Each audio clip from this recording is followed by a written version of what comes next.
চন্দ্র অত্রিমুনির পুত্র।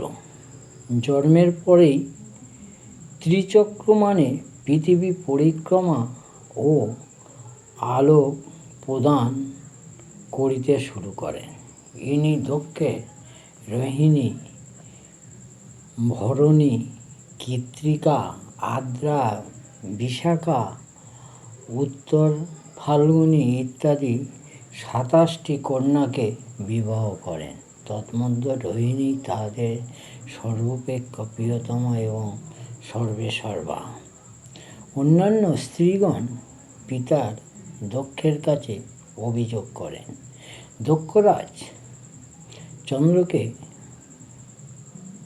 যক্ষাগ্রস্ত হইবার অভিশাপ করেন, কিন্তু পরে কন্যাদিগের অনুরোধে